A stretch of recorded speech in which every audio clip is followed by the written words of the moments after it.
बहुत समय पहले की बात है। सीलमपुर नाम के गांव में दिवाली की तैयारियां चल रही थी। सब लोग बड़े ही खुश थे और दिवाली का इंतजार कर रहे थे। उसी गांव में एक परिवार रहता था। उस परिवार में मंगत, उसकी पत्नी मीरा रहते थे।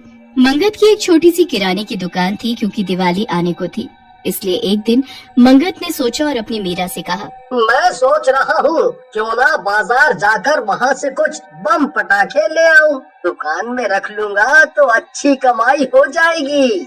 हाँ जी, ये तो अच्छी बात है।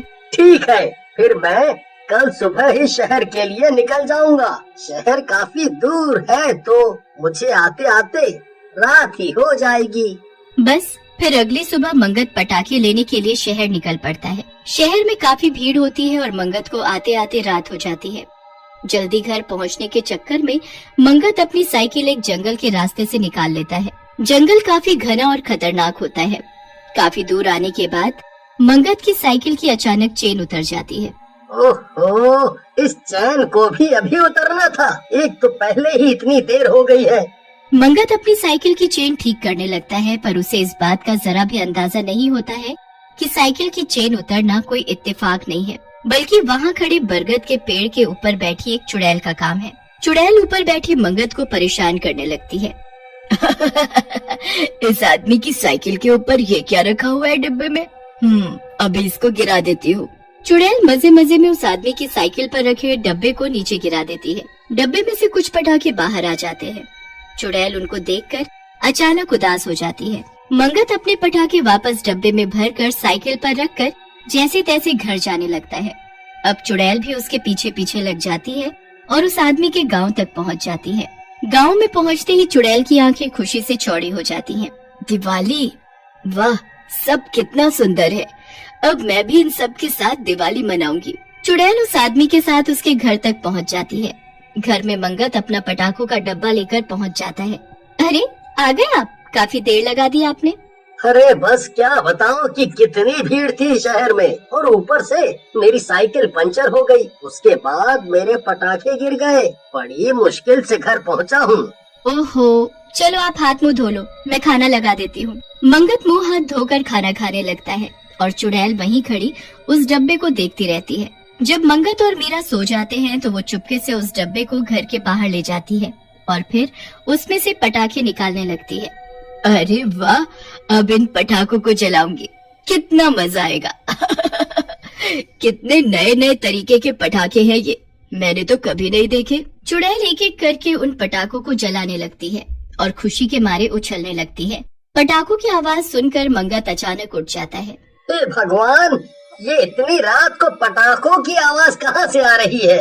मंगत और मीरा जल्दी से बाहर जाते हैं तो देखते हैं कि उनके पटाखे का डब्बा बाहर रखा हुआ है और सारे पटाखे यहाँ वहाँ फैले हुए हैं। कुछ पटाखे जल रहे हैं और कुछ जले हुए पड़े हैं। हे भगवान, मेरे पटाखे! आखिर ये पटाखे का डब्बा घर के बाहर कैसे पहुँचा?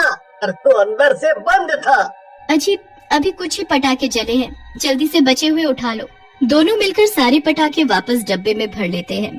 चुड़ैल वहीं खड़ी देखती रह जाती है। ये लोग तो मेरे सारे पटाखे वापस ले जा रहे हैं, अब मैं क्या करूं? मुझे भी पटाखे जलाने हैं, मुझे भी दिवाली मनानी है। मीरा और मंगत अपने पटाखे का डब्बा अंदर ले जाते हैं। उसके बाद चुड़ैल अपना ठिकाना कहीं और देखने लगती है। वो रात को गांव में यहाँ वहाँ भटकने लगती है। फिर उसकी नजर एक मिठाई की दुकान पर पड़ती है। मिठाई देखकर चुड़ैल बड़ी खुश हो जाती है। अरे वाह, मिठाई, इतनी सुंदर सुंदर और स्वादिष्ट मिठाई, मुझे भी खानी है। एक काम करती हूँ, जल्दी से दुकान में घुस जाती हूँ।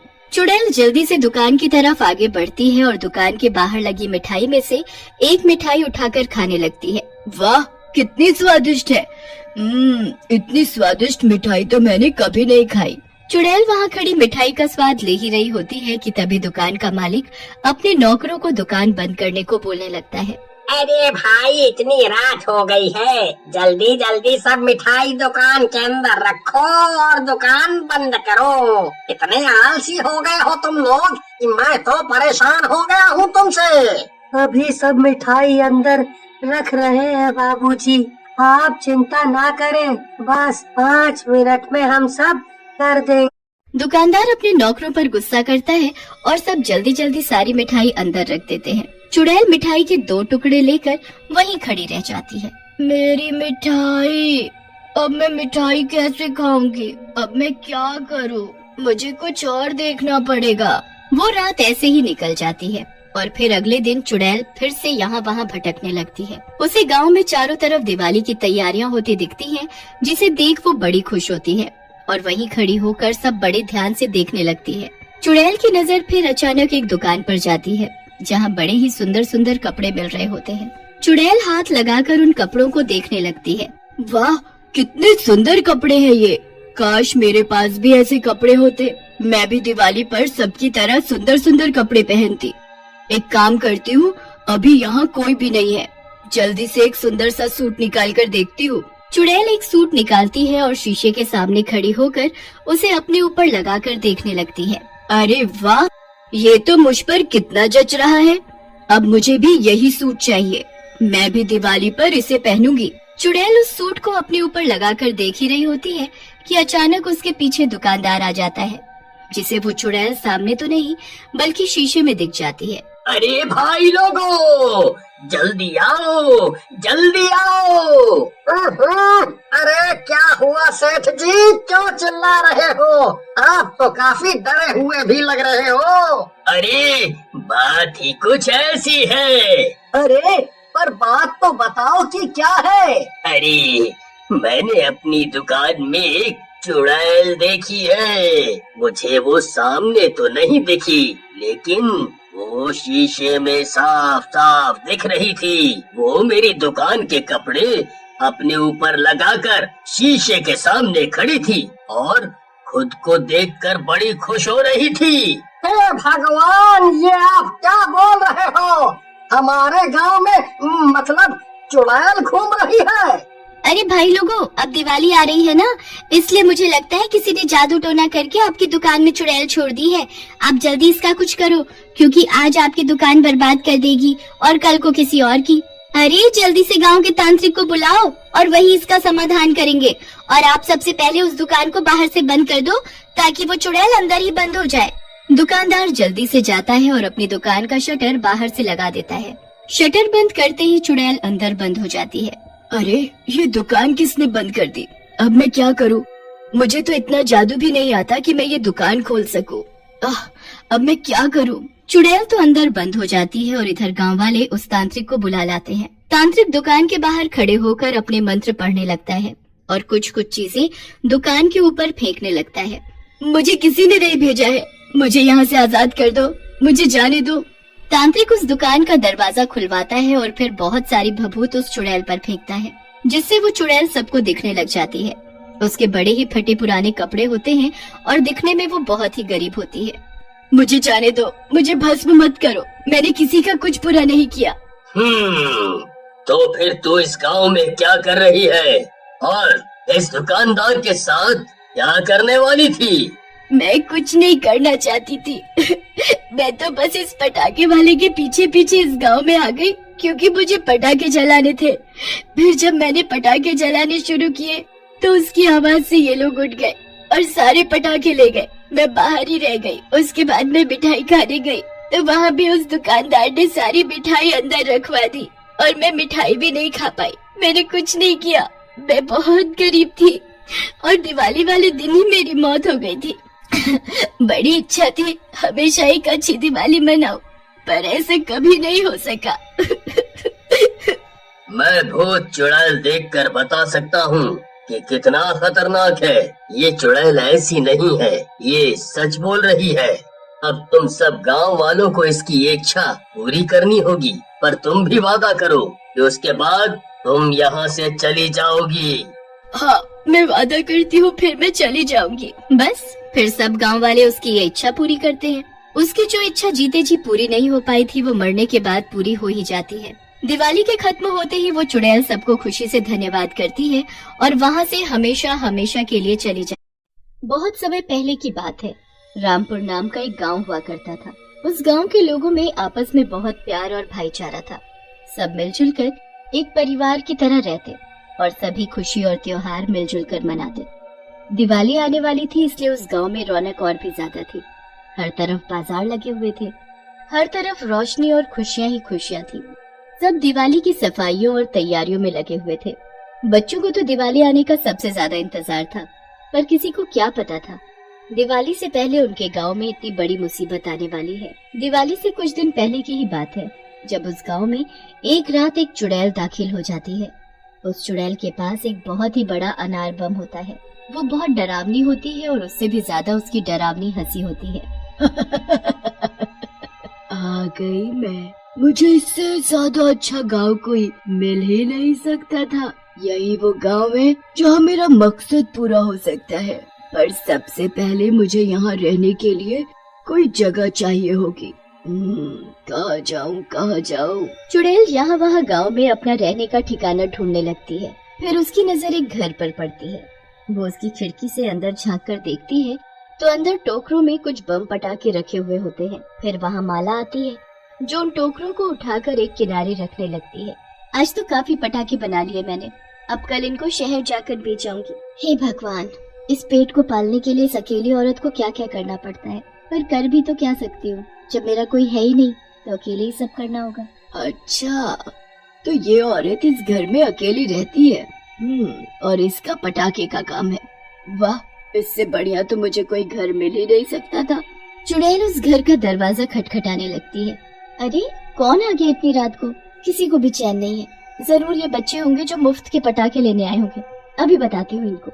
माला जाकर जैसे ही दरवाजा खोलती है तो सामने खड़ी चुड़ैल को देखकर उसके होश उड़ जाते हैं। जैसे ही वो औरत चिल्लाने को होती है, वैसे ही चुड़ैल उसका गला पकड़कर उसे अंदर ले जाती है और दरवाजा अपने आप बंद हो जाता है। बचाओ, बचाओ! तुझे छोड़ दूंगी तो मैं यहाँ कैसे रह पाऊंगी और अपना मकसद कैसे पूरा करूंगी? चुड़ैल माला को जादू से एक अनार के अंदर बंद कर देती है। माला के समाते ही अनार का आकार थोड़ा बड़ा हो जाता है। उसके बाद चुड़ैल उस अनार को सबसे अलग रख देती है और माला का रूप लेकर उसकी जगह ले लेती है। उसके बाद चुड़ैल अगले दिन का इंतजार करने लगती है और जैसे ही अगली सुबह होती है वो बड़ी खुश होकर घर के बाहर घूमने लगती है। अरे माला मौसी, आज आप पटाखे बेचने शहर नहीं गई? हमेशा तो सुबह सुबह चली जाती हो ना? हाँ, पर वो मेरी तबीयत कुछ ठीक नहीं थी, इसलिए आज मैं शहर नहीं जा पाई। अच्छा, फिर तो आपको अपना ध्यान रखना चाहिए। पर एक बात तो बताओ, आपकी आवाज और आपके बोलने का तरीका आज इतना अलग क्यों लग रहा है? मैंने कहा ना, मेरी तबीयत ठीक नहीं है, बस इसलिए। अच्छा सुन, आज मेरे पास बड़े अलग अलग तरीके के पटाखे हैं, क्या तुझे चाहिए? हाँ, क्यों नहीं, पर पैसे नहीं है ना मेरे पास, और माँ तो देने से रही। मैंने तुझसे पैसे मांगे क्या? बस तुझे रात को 12 बजे आना होगा ताकि किसी को ये बात पता न चले। हाँ ठीक है, मैं रात को 12 बजे चुपके से आ जाऊंगा और किसी को भी नहीं बताऊंगा। शाबाश मेरा बेटा। चुड़ैल अंदर ही अंदर खुश होने लगती है और उसके चेहरे पर अलग सी मुस्कुराहट होती है।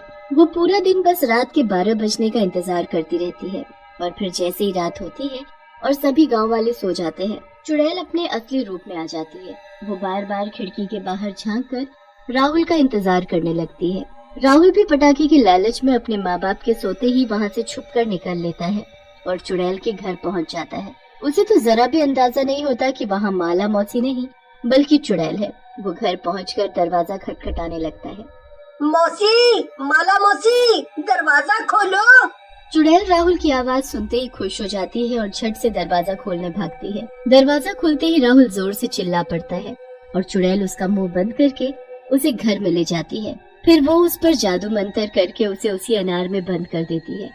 अनार में समाते ही अनार का आकार अब और भी ज्यादा बड़ा हो जाता है। बस अब ऐसे ही रोज एक शिकार मिल जाए और मेरा ये अनार बम दिवाली तक मेरे जितना बड़ा हो जाए। फिर इस अनार बम को दिवाली पर जलाकर मैं दुनिया की सबसे ताकतवर चुड़ैल बन जाऊंगी। बहुत उस चुड़ैल का मकसद बस यही होता है कि उस अनार बम का आकार उसके जितना हो जाए, फिर वो उसे दिवाली वाले दिन जलाकर सबसे ताकतवर चुड़ैल बन सके। चुड़ैल तो रोज किसी न किसी गांव वाले को गायब कर देती और हर रोज गांव में लोगों के गायब होने की वजह से लोग बड़ा परेशान होने लगे थे। एक दिन गांव के कुछ लोग चौक पर इकट्ठे होकर इसी बारे में बात करने लगते हैं। अरे भैया, मेरा राहुल भी तो कितने दिनों से गायब है। आपको क्या बताऊं कि मैंने उसे कहाँ कहाँ नहीं ढूंढा। रात को मेरे साथ ही सोया था, पर आधी रात को जब आँख खुली तो गायब था। पूरे घर में ढूंढा, पूरे गांव में ढूंढा, पर कुछ पता नहीं चला। मुझे तो ये किसी की सोची समझी साजिश लग रही है। हाँ, बात तो कुछ न कुछ जरूर है, वरना एक के बाद एक लोगों का गायब होना समझ नहीं आ रहा। सब लोग बात करके अपने अपने घर जाकर सो जाते हैं। उस रात चुड़ैल ने शीना नाम की एक छोटी सी बच्ची को पटाखों के लालच में अपने घर बुलाया होता है। शीना जैसे ही देखती है कि उसके घर के सब लोग सो गए हैं, वो चुपके से उठकर घर के बाहर जाने लगती है। तभी जोर से नीचे गिर जाती है।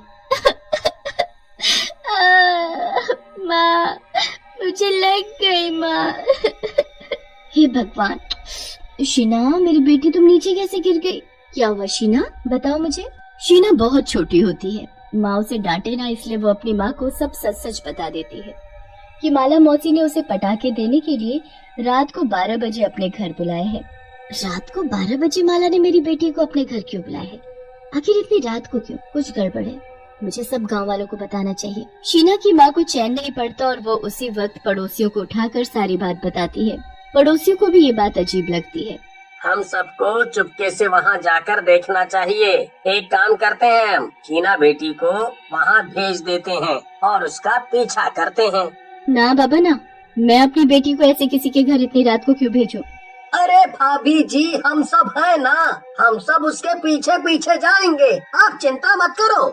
बड़ी मुश्किल से शीना की माँ इस बात के लिए राजी होती है। फिर वो शीना को माला के घर भेज देते हैं। शीना दरवाजा खटखटाती है, तभी एक चुड़ैल दरवाजा खोलती है और पलक झपकते ही शीना को दबोचकर घर के अंदर ले जाती है। सारे लोग जो इधर उधर छुपकर बैठे होते हैं वो ये सब देखते ही रह जाते हैं। वो जल्दी से भागकर उस घर का दरवाजा खटखटाते हैं, पर कोई दरवाजा नहीं खुलता। फिर वो दरवाजा तोड़ देते हैं। जब लोग अंदर जाते हैं तो देखते हैं कि माला अपने बिस्तर पर सो रही है। कहाँ है चुड़ैल, कहाँ है शीना? अरे क्या बात हो गई? क्यों शोर मचा रहे हो? कहाँ छुपाया है उस चुड़ैल और शीना को? हो ना हो ये तुम्हारा ही काम है। मेरा काम? अरे मैंने क्या कर दिया भाई? सब लोग घर का चप्पा चप्पा छान मारते हैं, पर उन्हें कुछ नहीं मिलता। माला भी किसी को कुछ नहीं बताती और लोग गुस्से में आकर उसके घर का सामान फेंकने लगते हैं। फिर उसके बनाए बम पटाखे भी। माला वहाँ खड़ी देखती रहती है और उसे कुछ फर्क नहीं पड़ता। पर जैसे ही रमेश उस चुड़ैल का बड़ा अनार बम उठाकर बाहर फेंकता है, वैसे ही माला गुस्से में लाल हो जाती है और अचानक चुड़ैल में बदल जाती है। हाथ कैसे लगाया मेरे अनार बम को? वापस ला कर दो मुझे, वरना जान से मार डालूंगी।